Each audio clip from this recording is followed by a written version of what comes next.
Para saudara dan saudari yang Tuhan cintai, selamat pagi dan selamat bertemu lagi dalam renungan harian edisi hari Rabu tanggal 30 Desember 2020.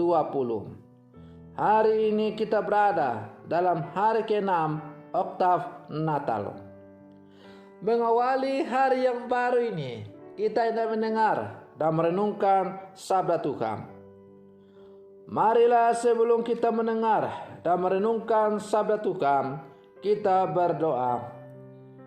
Dalam nama Bapa dan Putra dan Roh Kudus. Amin. Allah Bapa Maha Kuasa, Engkau menghendaki sabdamu mengendap dan meresap di dalam hati kami. Kami mohon agar kami dapat mendengarkan sabdamu yang tinggal di dalam hati sesama kami pula.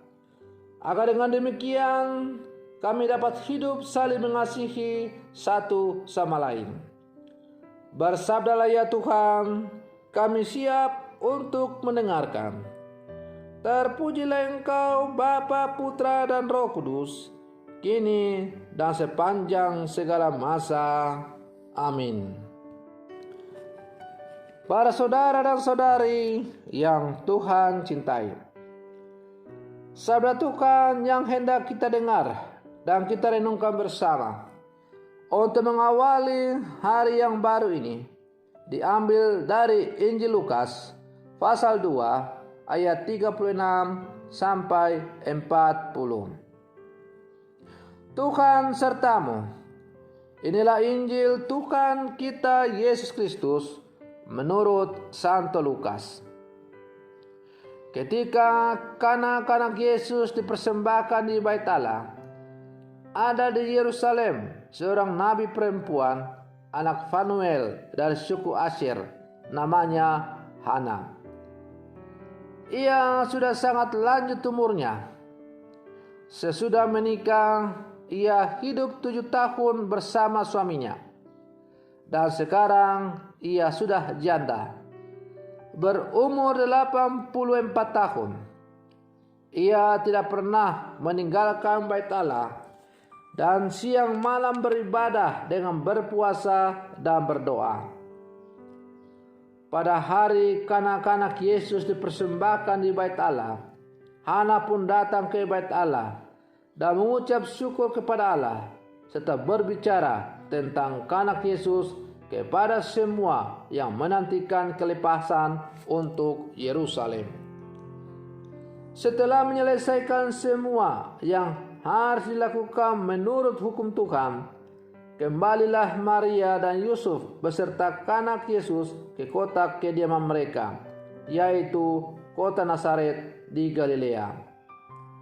Anak itu bertambah besar dan menjadi kuat, penuh hikmat dan kasih karunia Allah ada padanya. Demikianlah Injil Tuhan. Para saudara dan saudari yang Tuhan cintai, mesti kita akui bahwa pesona dunia kerap menyilaukan mata dan sering menggoda kita untuk mendapatkannya. Seberapa banyak orang yang setia dan mampu bertahan berhadapan dengan pesona tersebut? Bila orang tidak mampu menguasai diri, maka ia akan mudah tenggelam dalam cara hidup duniawi di mana ia berada. Para saudara dan saudari yang Tuhan cintai, tetapi kita perlu bersyukur bahwa di tengah-tengah tawaran pesona dunia yang begitu gemerlap dan terkadang orang susah untuk menolaknya, bakal lebih cenderung untuk mengikuti arus pesona dunia itu. Kita diajak untuk bertemu dengan seorang nabi perempuan yang bernama Hana. Ia tidak tergoda oleh pesona tawaran dunia, tetapi ia tetap setia pada pengharapannya.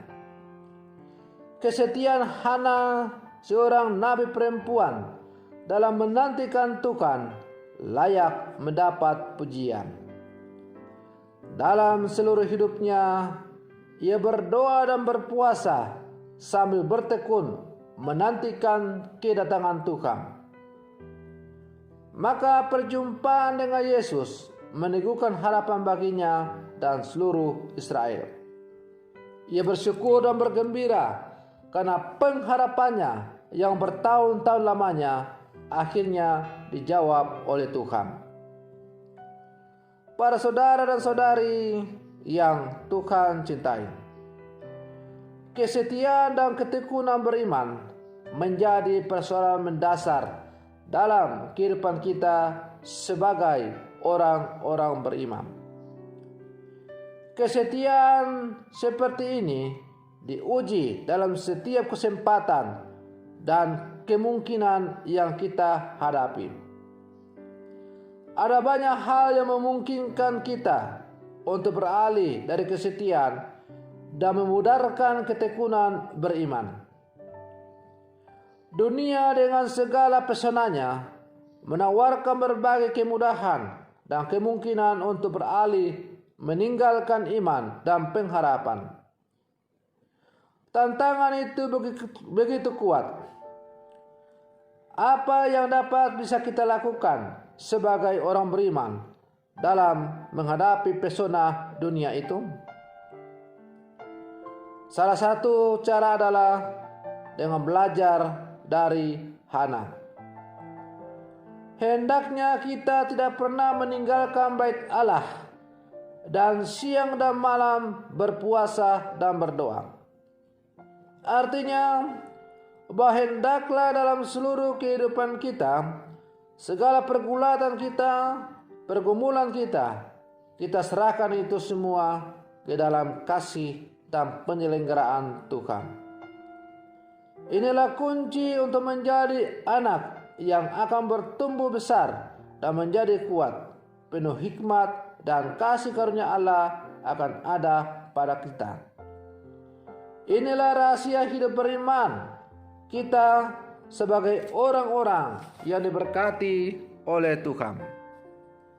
Karena panggilan menjadi orang-orang beriman bukanlah karena kehendak kita sendiri, tetapi oleh karena kehendak dari Allah itu sendiri. Bukan kamu yang memilih aku, tetapi akulah yang telah memilih kamu. Maka sebagai orang-orang pelikan, kita diajak untuk meniru contoh teladan hidup dari Nabi Hana. Dan juga kemarin kita bicara tentang Nabi Simeon. Mereka adalah tokoh-tokoh yang memberi inspirasi kepada kita sebagai orang-orang yang beriman di zaman sekarang.